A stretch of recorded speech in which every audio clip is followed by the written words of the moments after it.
Brothers and sisters, welcome to our today's program. My name is Odon Bulamba. I want to share with you some time just talking about a couple of things. And I'll give to you today just 2 pointers I want, as I've just mentioned. And this is to bring to you an idea of what has been happening in the Congo.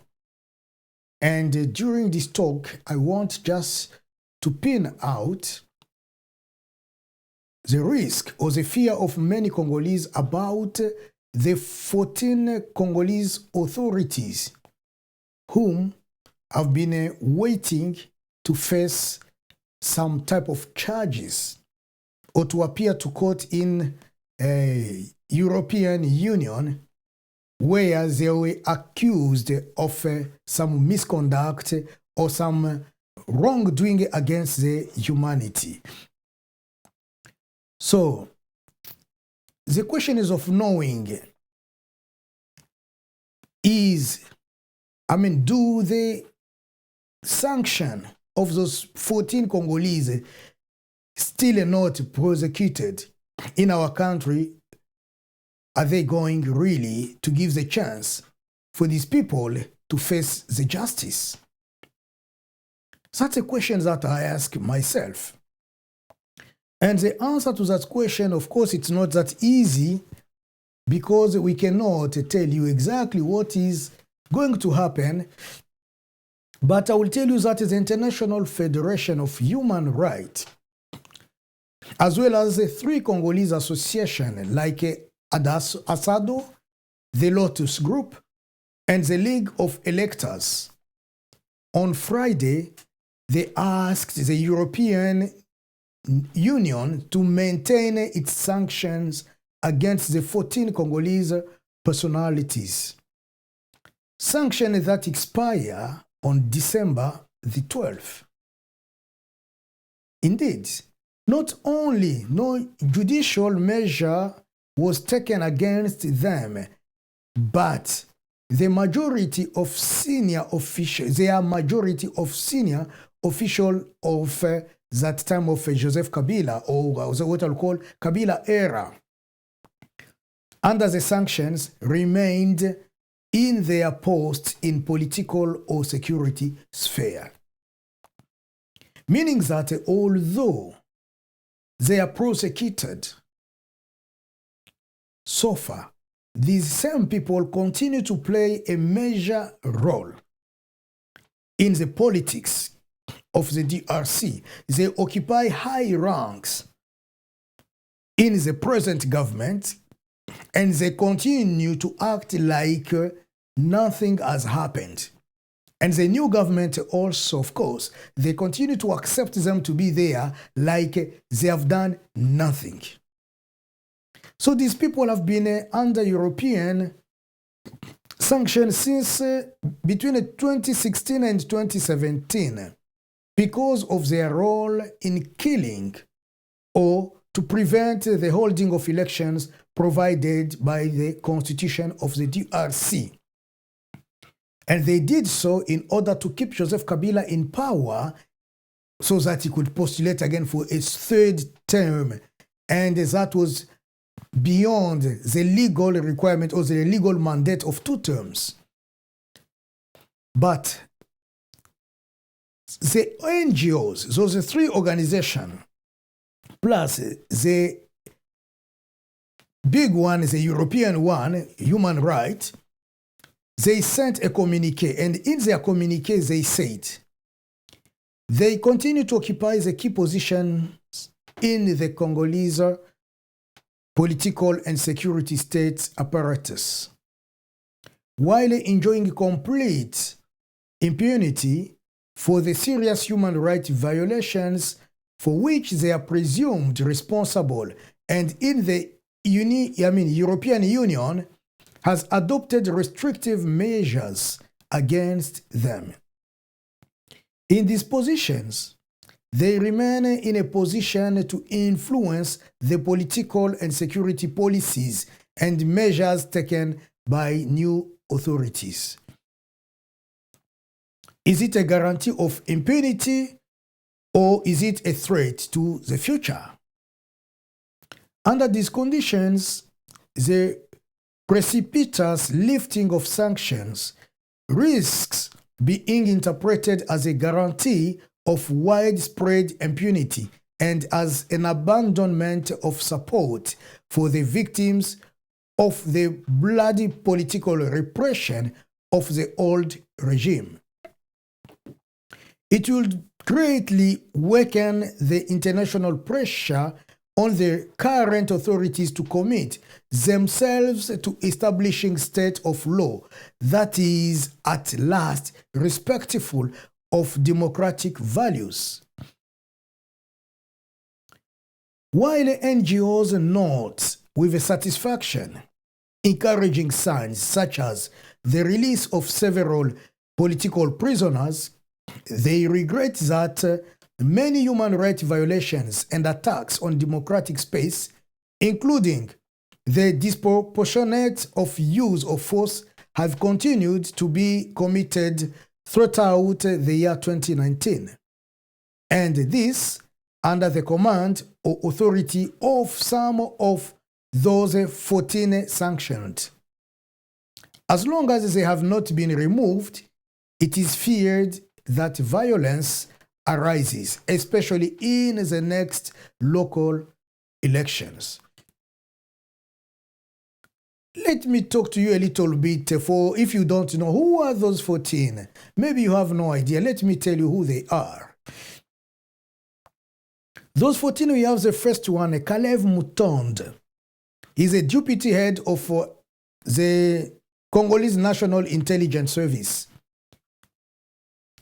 and is involved in numerous arbitrary arrests of activists and opponents and ill treatment inflicted on them, also subject to sanctions by the United States and Switzerland, aged 62.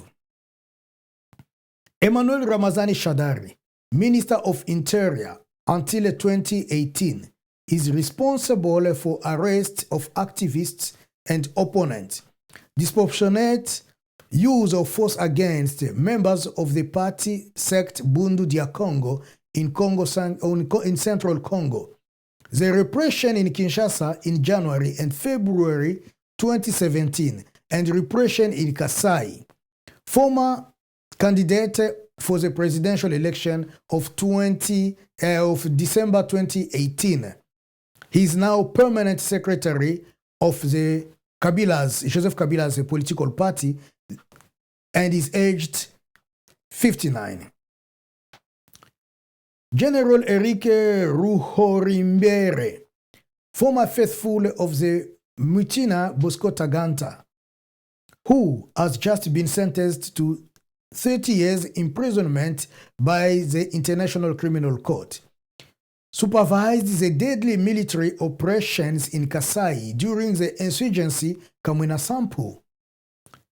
As a deputy commander from this military region from 2014 to 2018, is also subject to sanctions by Switzerland in July 2018. He was appointed commander of the operational sector of North Ubangi, 50 years of age. Lambert Mende, Minister for Media and Communication since 2008, is responsible for a repressive policy towards them and violating the 2016 New Year Eve agreement promising the end of the media blockage. That's what is called in French, Accord de la Saint-Sylvestre. Thus, obstacle to a consensual and peaceful solution. Is also subject to sanctions by Switzerland, is aged of 66. Jean-Claude Kazembe Musonda, former governor of Upper Katanga, responsible for a violent crackdown on a protest in Lubumbashi in December 2016. He is aged of 56. Alex Kande Moponga, governor of Central Kasai, was responsible for violent repression and extrajudicial executions during the Kamwina Sampu crisis in Kasai in 2016 2017, is also subject to sanctions by Switzerland, age 69. Evariste Bochabe, Minister of Interior between 2014 and 2016, he is responsible for arbitrary arrests of opponents and the repression of September and December 2016, also subject to USA sanctions, age 63. General Delphin Kahimbi, former head of military intelligence, he participated in the disproportionate repression of the September 2016 demonstrations. In July 2018, he was appointed Deputy Chief of the General Staff of the Army in charge of intelligence, age 50.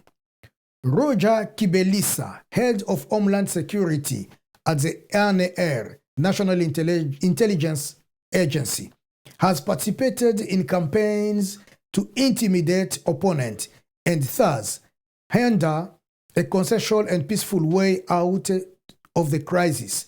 According to the European Union, he is aged 60.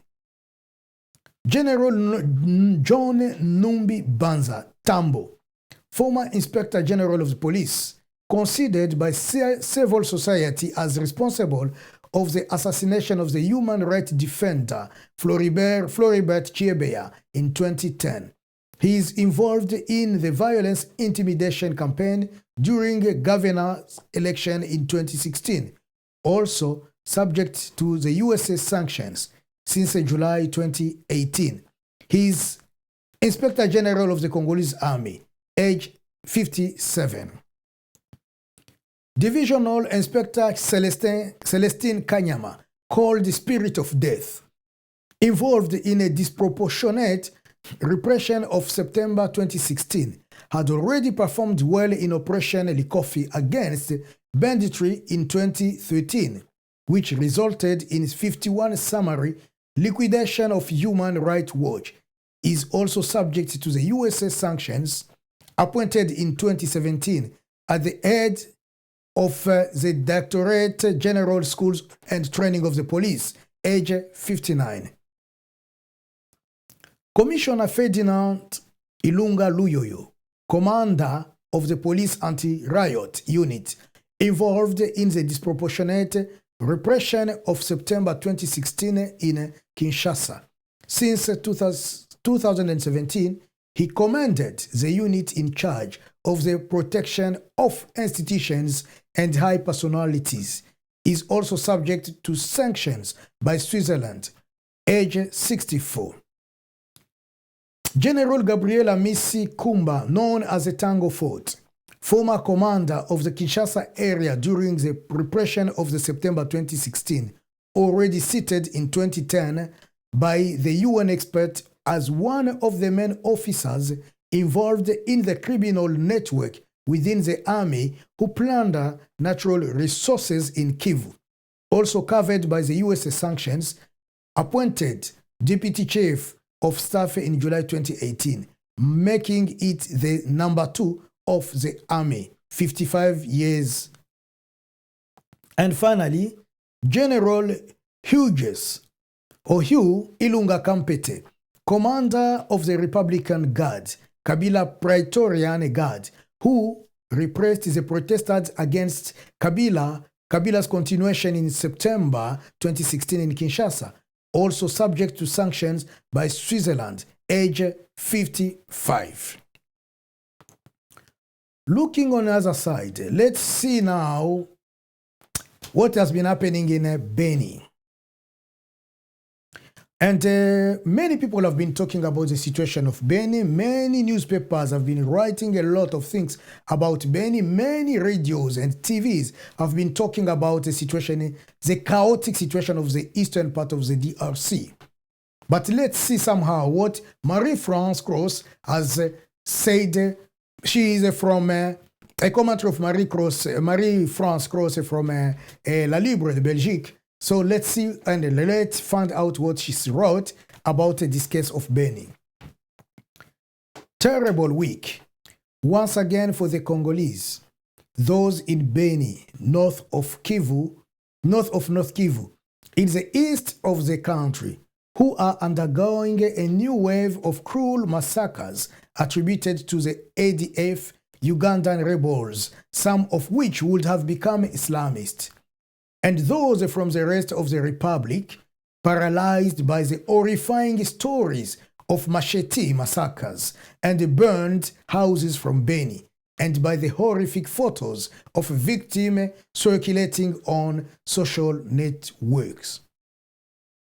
This new wave of violence was triggered by an offensive by the Congolese army against the ADF in the forest around Beni. Since November 5th, offensive to which these militiamen respond by leaving the forest invested by the army to slip into localities where they kill civilians in retaliation, or even force the army to leave their forest to protect civilians.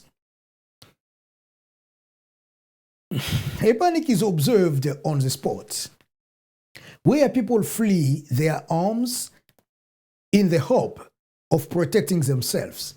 It is accentuated by the lack of confidence in the army, hardly known for its respect for the citizen and accused in the recent past of being the author of at least part of the massacres attributed to the ADF. Exasperated by fear, many people from Kivu have demonstrated against the United Nations peacekeepers this week, with violence in Beni, which left 4 people dead, stigmatized for their immobilism, while the United Nations ensures that it cannot intervene if the Congolese army does not ask him. The terror is aggravated by anonymous speakers on social networks, frightened themselves or trying to manipulate the crowd, who encourage people to attack a certain category of people whom they accuse of being part of the killers. No serious evidence comes to support this accusation except the antipathy towards the stigmatized group. It is urgent that the authorities strive to bring calm and are really interested in the martyrdom of the people of Kivu. On several occasions, since the beginning of the massacre in Beni in 2014, the army has announced that it has captured ADF. How is it, under this condition, that we know so little about who they really are and what they want?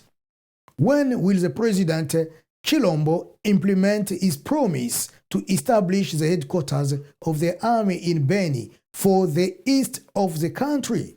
Why did the Congolese army not ask for MONUSCO's support for this operation? The Congo and its northeast in particular live dangerous hours, those where nothing is enough to create a destructive catastrophe like fire during droughts. So dear brothers and sisters, this is what I wanted to share with you for the past minute. I wish you a very good morning, very good afternoon, very good evening, depending where you are. If you haven't yet subscribed to our channel, please, you are invited to join us. Go to our YouTube channel, Leo, subscribe there, and if you like our presentation, why not to click on like and promote us. Share also our videos with friends and colleagues and family members, and ask also them to subscribe. Thank you for promoting us. This is the end of our little short say of the day. See you next time. Thank you and goodbye for now.